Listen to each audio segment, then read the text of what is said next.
Let's talk about the 2025 budget. Interesting times. A lot of money has been bandied around. The president presented a budget of 47.9 trillion naira. If you check the budget office, you might be confused. There's 46 trillion naira there. But the appropriation bill itself that was sent to the National Assembly is a budget of 49.7 trillion naira. So that is the exact amount of the what is proposed by the executive to the National Assembly. And this budget, if you look at it, 2015, our budget was 4.5 trillion naira. So we moved from 4.5 trillion naira to 49.7 trillion naira. You know, but let's not forget the budget benchmark price, the exchange rate benchmark then was 165 naira to a dollar. Now in 2025, the benchmark is 1,500 naira to a dollar. So if you put it in extra dollar terms, you might find out that much change, nothing much has changed at the end of the day. But something has changed significantly. That's the minimum wage. So we've moved minimum wage, and that will have impact on the budget of the federation. In those days, the minimum budget, the entire personnel cost was around 2 trillion naira. But now it's gone big. Now in 2024, the personnel cost of the federal government was 7.87 trillion naira as proposed by the executive then. Now the personnel cost has moved to 14.27 trillion naira. That's a whole lot of money. But something that I found weird is that there are people they call that some new things called development commissions. I mean, Southeast, Southwest, we knew of Northeast and NDDC. When you group all of that together, weirdly, they were put under the Ministry of Niger Delta. I don't know why. They were still the entire allocation for them were classified as personnel cost, and we as budget won't even interrogate that. Don't they have budget line items? Don't they have details? Don't they have what they are supposed to use those money to do?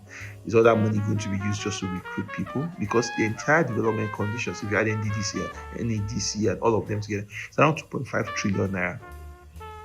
That is, a whole lot of money. That's around 5% of the budget. So a lot of questions have to be asked around in that direction. And when you look at it, personnel costs has also shot up. For Ministry of Defense, for example, the proposed personnel budget for defense, payment for doc salaries for soldiers and the Air Force and the Navy and all of that has moved from 1.15 trillion in 2024 to 2.2 trillion. And these are proposed figures. And by the time you look at police, from 806 billion to 1.21 trillion. Education, personnel costs moved from 1 trillion naira to 1.6 trillion naira. Health, personnel costs moved from 770 1 billion to 1.2 trillion naira. So there is a huge planning, for salaries of workers. We can also look at capital expenditure itself. Capital expenditures moved from 6 trillion naira to 13 trillion naira as proposed. So in 2024, the president proposed 6 trillion naira capital expenditure. Now let's not forget the devaluation of the currency has impact on the implementation of capital projects too. Because if you're going to build a road, maybe for 1 billion naira last year, trust me, that road might technically be at 2 billion naira, 1.5 billion, 1.8 billion naira because of the devaluation of the currency.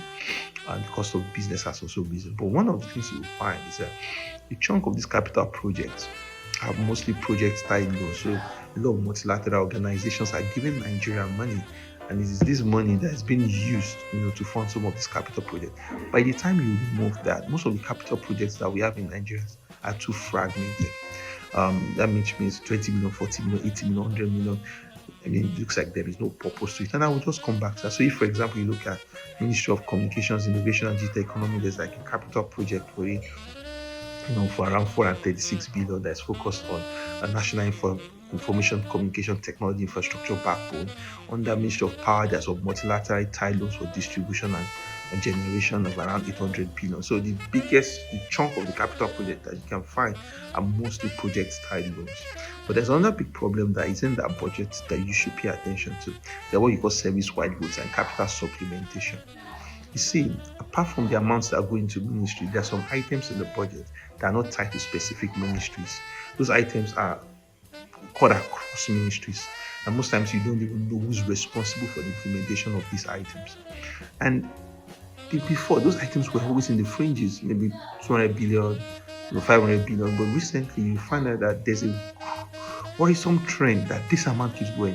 The service-wide goods and capital supplementation, and that's apart from pensions and gratuity, is 6 trillion naira in this budget. And that to me is something that National Assembly. Why do you have to keep expanding the capital supplementation and this service wide vote and put them in these omnibus buckets?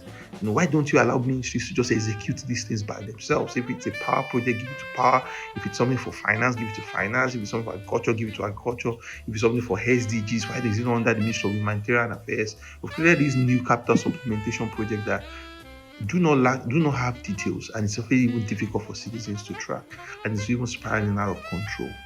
And you will still worry about a lot of these things. For example, um, there's still cars in the budget. For example, the state house is going to spend around 4.6 billion naira, on cars and operational vehicles, around 22 trillion billion naira. Sorry, if you add together money meant for maintenance of the villa. So, you know, there is no fiscal consolidation or fiscal discipline happening there. If you look at the budget, the bigger problem is that the fragmentation. If you dive in deeply into some of the agencies like National Assembly, the executive proposed 197 billion naira for National Assembly in 2024. Now, National Assembly jacked that numbers up. Now it's 344 billion naira the executive has proposed. Also for the NJCs, budget has moved from 165 billion as proposed in 2024 to 341 billion naira. So statutory agencies are getting more money as everyone is. Apart from maybe agriculture, education that you see a lot of investments for the unity colleges, a whole lot of items in the budget are fragmented. If you do an actual count of the project, there are over 10,000 capital projects in the federal government budget, and it's just ridiculous. I mean, how do you execute that size of project? You don't find the budget is not focused and tight on some few things that are most important. And one of the things you find in this all of this is that the budget is not connected to any level of national strategy. So if I look at Ministry of Agriculture budget now, education budget, I cannot say, okay, this is the purpose to this budget. These are 5, 10, 20, 5, 10, 15, 20 issues that we're trying to solve with this budget. So it just looks like another long list of items that looks like we're trying to do everything. Sometimes you even see things like we're trying to be a technology platform for secondary schools. Then you still see smart education project, and you're wondering what's the difference between these of this. Just like a dump of everything into the budget. But you have a lot of work to do. This is the only time we can influence the budget. Let's not forget that the budget is a law. I mean, it gets passed into a law. So when it becomes a law, there's little we can do at that point. So this is the time for you to go deep into that budget, comb that budget, take a ministry, take an item in that budget and question it and ask questions. And what are you supposed to do? Write your National Assembly member. I mean, it might sound foolish, it might sound it's not possible. Go ahead and do it as your civic responsibility. Write them and attend public hearings if you can, to make sure that you can explain the issues that you find in the budget and why those things have to change. And you also have to talk to your National Assembly members. Now, this budget is 49.7 trillion naira, and we know that this budget will go in this way. We don't know what exactly is going to come out of it. You could even see in the budget that there are some constituency projects that have been introduced into the budgets already at this level, which is not supposed to be. When National Assembly members tinker with this budget, then you now know that constituency projects is going to get in some significant way. The question is, are those the projects that are most important for Nigerians? And number two, are they put in the right agencies that are supposed to execute them? These are the things we are going to look out for. But this is just the beginning of the budget process. Well, there is not going to be proper growth. There's not going to be proper discipline or progress if we don't fix our budget process. And this is where the work is. And we must stand up as citizens to be counted. Let me know what you're trying to do about this whole budget process and how I can help you. Thank you.